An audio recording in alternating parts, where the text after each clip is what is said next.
Good morning, students. Today, let's begin with a new chapter that was called Animal Kingdom. See, when we look around us, we will find different types of animals with the different structures and forms. Now, there are millions of species which have been discovered till now. It is very much important for us to classify them. If you want to classify them, I told you classification is nothing but grouping them into a convenient category. You call it as classification. When you want to do a classification, you cannot simply do it. We need some base for that. On certain characteristics or on certain base we can classify. So let us look at the basis of classification on considering what features the animals can be classified. So the first thing here is level of organization. So the very first thing is we will consider level of organization. All animals are organized into four groups here. We know animals are multicellular, but a cell can exhibit different pattern of organization. See, when the four levels I told you, the four levels here, it is the first one, you call it as a cellular level. It is cellular level. In the cellular level, it's a level of organization. So there are four groups. Okay, first one you call it as cellular level. In a cellular level, the cells are arranged as a loose cell aggregates. See, otherwise I can tell you, cluster of cells forms the entire body of organism. So here it is the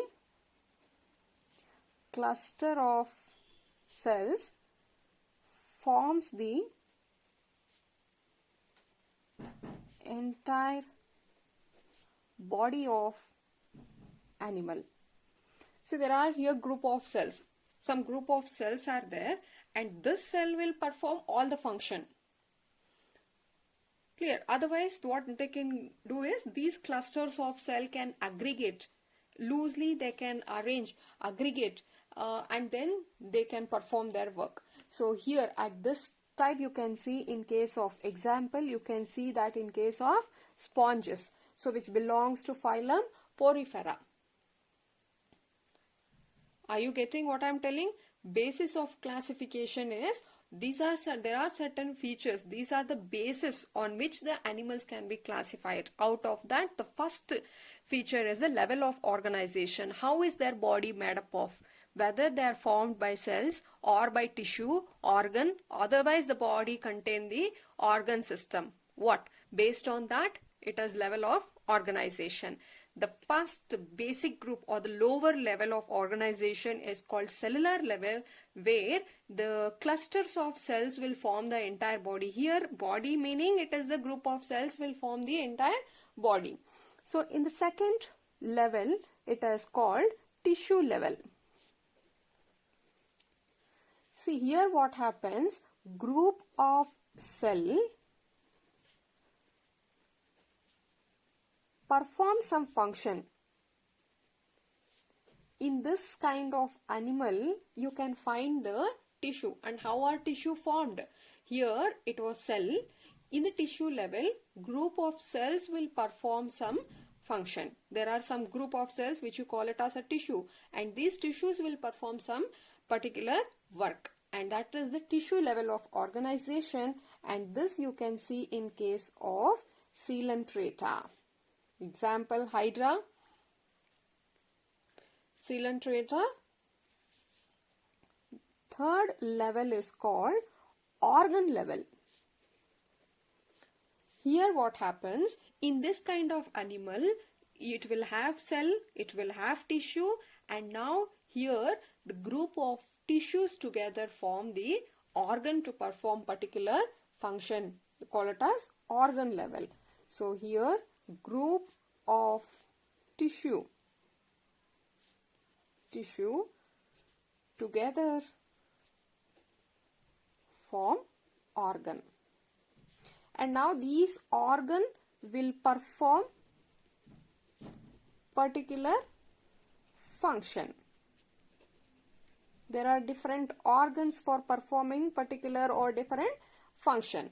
See, suppose if it is having a lungs, so lungs is an organ which is meant for performing some work. Stomach is meant for performing some work. Heart meant for performing some particular work. So that is organ level. How are these organs formed? Group of tissues together forms the organ. And here this is seen in case of platyhelminthes.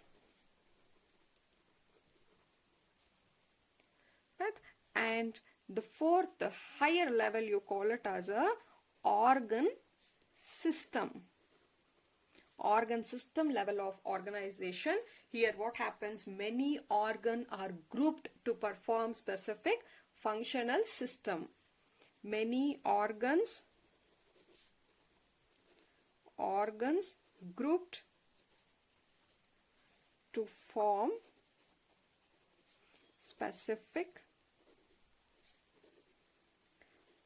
functional system. Example here, it is humans, Annelida, Arthropoda belongs to organ system. Am I clear? Here it is only, these animals will have only the cells.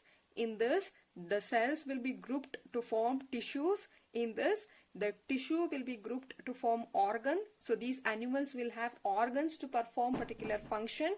And here it is a higher form where many organs are combined together to form particular system. See, if I say digestive system, here what happens? Digestive system, if a digestion has to happen, many organs are involved here. Clear? So it starts from the mouth. It should have a esophagus, stomach, intestine. All this together form a digestive system, right? The different organs combine to form a organ system. Here, coming to animals, see, if I say system, if I say the digestive system, it is not same in all the animals. Respiratory system, it is not same in all the animals. If you take the respiratory system in humans is different from the respiratory system in case of the fish or frog. But respiration is the same thing, but they perform in a different pattern. So here let us see some of such organ system. So if you consider digestive system, there are two types called complete digestive system and incomplete digestive system. In case of complete digestive system, what happens? It has two openings. Two openings are there.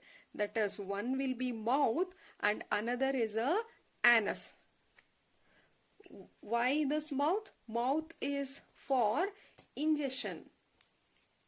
The mouth is there for ingestion, that is taking food inside. Anus is meant for excreting the waste after the digestion, that is called as egestion.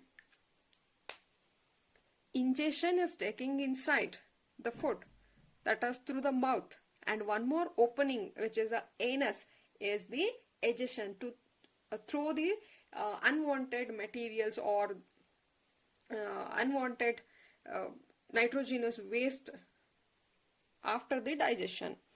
So this is complete digestive system. This is seen in case of human.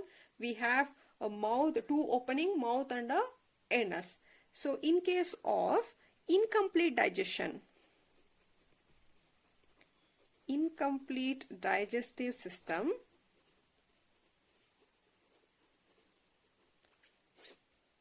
it has only one opening. It will have only one opening. This single opening will serve as both the mouth and anus. Both the ingestion, egestion, both will happen through the single opening. And this is called incomplete digestive system, and this is seen in case of platyhelminthes.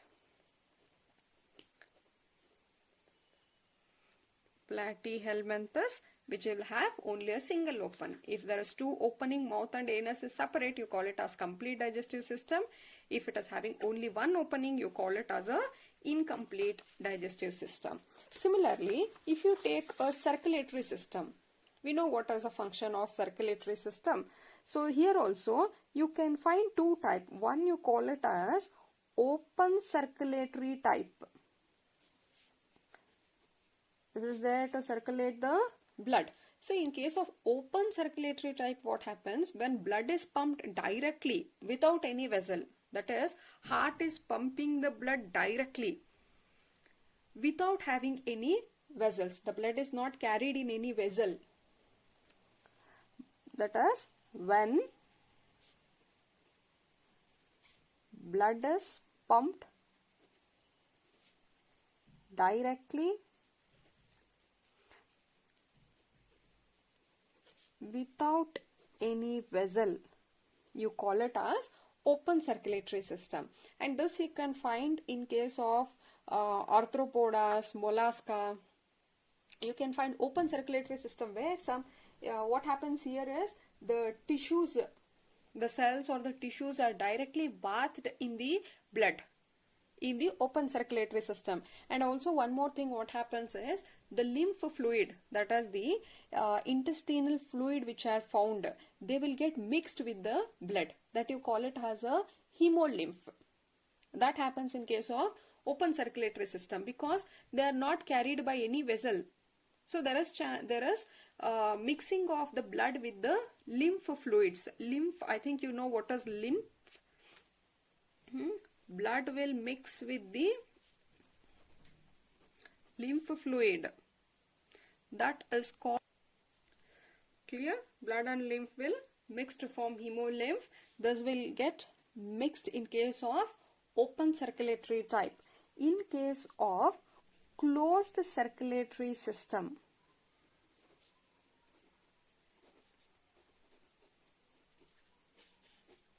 so in this case the blood is circulated. Blood is circulated through series of vessels. Here you can find the vessels, tube-like structures to carry the blood. Therefore, in this case, the blood has been carried from the vessel. There is no mixing of the lymph fluids. Otherwise, you can call it as interstitial fluids between the cells. So these will not get mixed up with the blood. And here example you can take as humans, reptile. So these shows the closed circulatory type. Am I clear with the first point? The first basis for classification is the level of organization, whether the body is having a cell or they have the tissue, or whether they have organ or organ system. And again, under organ system, the organ system here, they are not same in all case of animals. They might show difference. There are complete digestive system, some of them can be incomplete digestive system, some show open circulatory type, closed circulatory type. See, circulation system remains same, it is there to circulate the blood, but it can be in a different pattern. Moving on to the next one, you call it as the symmetry. See, again, some of animals here, they can be symmetric. Symmetric is when body is divisible into two equal halves by one or more plane. You call it as they are symmetric. That is when body is divisible into two equal halves by one or more plane.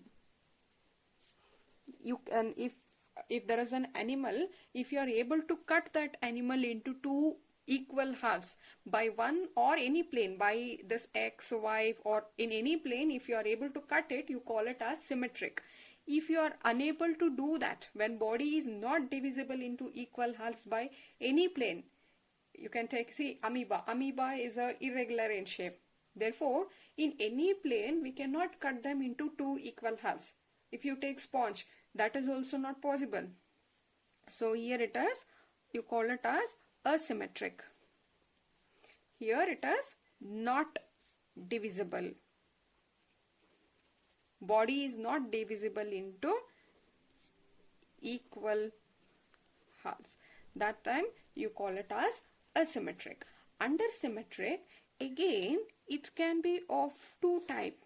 One, it is called radial symmetric and it is bilateral symmetric. In case of radial symmetric, what happens? It is divided into two halves by any plane passing through them. Any plane passing through them is called radial symmetric. You can divide. See, if I say radial symmetric, if the word symmetric is there, that we have understood body can be divided into two parts here. In case of bilateral, what happens? This is bilateral symmetric. Therefore, here it is divided into two halves by a single plane.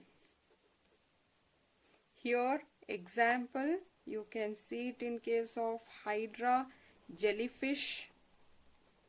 Here, example, it is arthropods. See, here they have given one diagram is given in your NCERT book. You can see here radial symmetry. If you take this hydra here, they have cut the hydra here. You can see either if this is a hydra, you can cut it in this plane. You will get two equal halves. Otherwise, you can cut it in this way. That time also you get two equal halves. Say, I'll just give a circle and show you. If it is, this is a hydra. In this plane, you can cut it into two. Otherwise, you can cut, if this is a circle, you can just cut in this plane so that you get two equal parts here. Otherwise, if you are going to do this way, also you are getting it two equal halves. That is what here we say, divided into two halves by any plane. This way, or also you can do it in this way. You can cut it in any plane passing through them. That is called as radial symmetric. In case of bilateral, see here they have given in this arthropoda here, only in this plane you will get two equal halves. Same animal, if you are going to cut it this way here, this portion is not equivalent to the above portion. What it indicates? Only in one plane you can cut it into equal parts. That is only in this plane. If you take this way, here also you will not get an equal parts. So if this is a condition, you call it as a bilateral symmetric. Clear? Only through one plane you can do it. Whatever might be there, this or this, any plane. So any one plane you can cut them into two equal halves. That is called bilateral symmetric. Clear?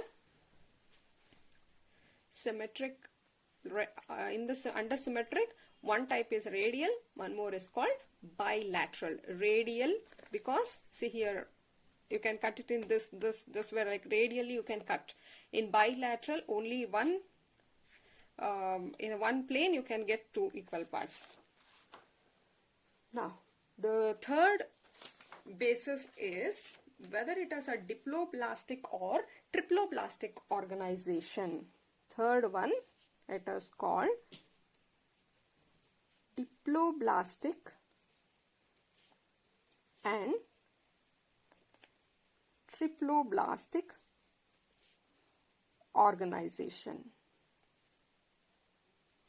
See, we already know diploblastic meaning here it is having only when embryo has two layers. See, when the embryos are formed, we have know that initially the germ cells will form the layers, and it will form into when the cells in the embryo are arranged. Hope you know what is embryo. When still the individual or an animal is growing, from the embryo. It should start from the embryo, then it will develop into a individual. Under this stage only, when still it is an embryo, that time only the cells which are present in the embryo, which are called germ cells, will get arranged themselves into one layer. Here this is one layer and this will be the second layer. The cells of the embryo will either they can get arranged into 2 layers or into 3 layers. If they get arranged into 2 layers, you call it as a diploblastic. And all the organs which are present, they are all derived from these 2 layers in case of diploblastic. In case of triploblastic, it will have the germ cells are arranged in 3 layers. 3 layers will be there and all organs will get derived from these 3 layers. In case of diploblastic, here embryo has only 2 layers.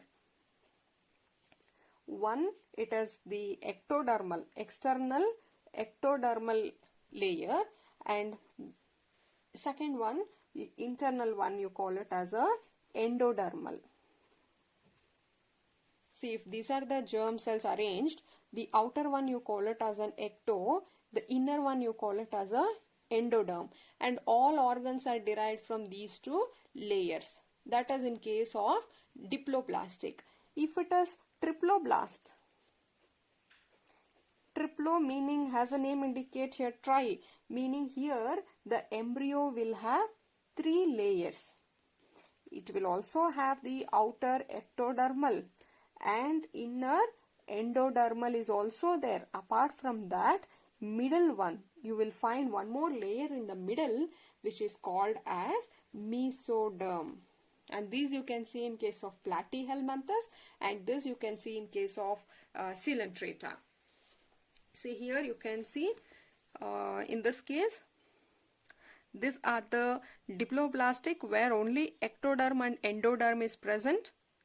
Ecto, endo is present. In this case you will find 3 layers. Ecto, meso, endo. 3 layers are present. Right? So now, after this, the fourth you call it as a coelom. This is a cavity present between the body wall and alimentary canal. So it has a, there is a cavity present between body wall and alimentary canal. So you can see the diagram here. You can see this cavity which is present here. This is as usual, ectoderm is also there. We can find the endoderm inside here, endoderm is there, and in the mesodermal region here, this was supposed to be the mesodermal region. If you take the triploblastic here, triploblast what we have seen, the outermost you call it as the ectodermal, middle one you call it as a mesodermal, inner one you called it as a endodermal. In this mesodermal region, you can find the cavity present, and these cavity you call it as a coelom. In this case, there is coelom. Here you can see there is no coelom present in the mesodermal region. In the third case is that in the mesodermal region, there are the cavity, but these cavity are scattered. They are like a pouch. They are like, you can see here, there are pouch like there, patchy, scattered. So this is the third type. Clear? They can ask you what is the definition of this. And here, if an animal, 3 condition. 1, animals with coelom. If they have the coelom, you call them as coelomate. If coelom is present, and those animals are called coelomate. Animals without them, without coelom, you call it as acoelomate, called acoelomate. And third condition is animal in which the mesoderm is present as scattered pouch. They are animals where the mesoderm,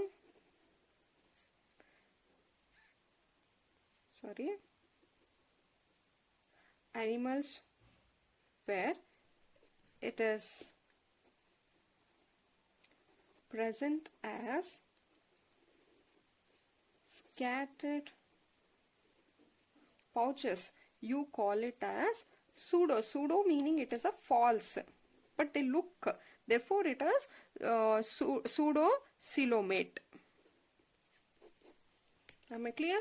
Animals which have the coelom, now you should know what is the coelom. It is present in the mesodermal region. There is a cavity in the mesodermal region. Those are called as coelom. If animals have that coelom, you call them as a coelomate. Those animals which don't have the coelom, you call it as a coelomate.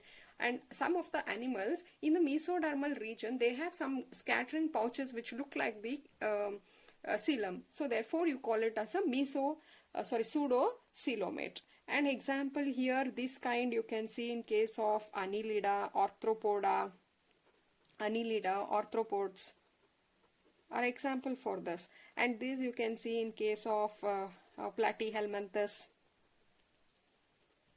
And this you can see in case of the roundworms are the examples.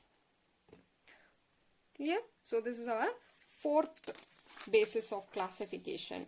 And now it has a fifth basis is called segmentation. Now what a segmentation is division or differentiation of body into distinct portion. You call it as segmentation. You might have seen this in case of some insects. On their entire body they have cuts. So those cuts you call it as segmentation. So here segmentation is of two types. One you call it as metameric segments, or these are the actually true segments. Metameric segmentations are the true segment. So here the body is often divided, because here the body is divided. You can find that segment. That is because both the externally and internally they have been divided. The body is often divided both externally and internally into number of segments, and each segment you can call them as metamer. See, you might have seen some insects like this, right? So now these one are called as segments. In this case what happens, each piece here you call this as a metamer, and these segments are both from externally also they have the segment and from internally also. So that as this you can find in case of Annelida, you can find such true segments. And if this is a true segment, the other type is called as a pseudo segmentation, or it is also called as pseudo metamerism. This is a metameric segmentation or the true one. This is pseudo segmentation or pseudo metamerism is a false type of segmentation. These segments are found externally only. They are not embryonical origin. They have not got it from internal, but they have only the segments on their external body. So here the segments are found externally only and are not embryonic origin. Segments are found externally only and are not embryonic origin. This type you can see in case of tapeworm. So whereas in Annelida you can find the true segmentation. In the tapeworm, these are all just from externally, they have such appearance. So they are not embryonically origin, they are called pseudo-metamerism. And here the next characteristic is called presence of notochord. Now what is this notochord? Is a rod-like structure derived from the mesodermal layer during embryonic development stage. Development of animal. These are where these notochords are usually present on the dorsal side of the body. You say it as a backbone, right? So it's a rod-like structures, and these are derived from the mesoderm only. This notochords are present from the embryonic development of an animal and present on the dorsal, meaning back side of the body. The notochord is present, and those which has this are called chordates. Chordates. These are animals with notochord are called chordates. One more is non-chordates. Non-chordates meaning animal without notochord are called non-chordates. So example for this, all the vertebrates. You will have a separate phylum on the phylum Chordata. So all the vertebrates here comes under chordates. Non-chordates, like in case of Porifera, they don't have this backbone. So they are non-chordates. Clear? So these are the 6 bases of classification on which animals are classified. So first thing is their level of organization, whether animal has the cell or do they have tissues also, or whether they have cell, tissue, organ, or whether they have cell, tissue, organ and organ system. If see we humans have organ system only. We have cell, we have tissues, and those tissues will form the organ, and organs together, many organs together form a system called organ system. We have all. Therefore, we belongs to this organ system level of organization. This is first level, and then it is a second one, it is symmetry. Whether animals can be divided or not. If divided, how can be they divided? Whether they can be divided by radially or by bilaterally. On that we will classify. And third one is based on whether they are diploblastic or triploblastic. So whether they have only 2 germ layer or whether they have this 3 germ layer. So we humans are triploblastic in nature. We have the ectodermal, mesodermal, endodermal. Some of the organs are derived from ecto, some are from the meso, and some are from the endo. Majority of them are derived from the mesodermal region. Now fourth one is whether they have a cavity which is present between the body wall and alimentary canal. Whether they have a coelom or not. If animals have the coelom, we call them as coelomate. If they don't have, we call it as acoelomate. Some of them have false coelom, you call them as a pseudocoelomate. This is one. And fifth one is regarding the segmentation. Whether the animals show the segments or not. If they are showing segments, whether they are true segments or false segments. And finally, whether they have this backbone, notochord, is present or not. If present, you call them as chordates. If not, we call them as non-chordates.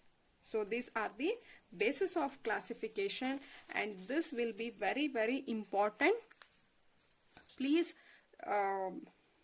go through this, understand the concept. If you have understood these concepts clearly, it is very easy to study further chapters. So we will take up phylums in the next video. Thank you.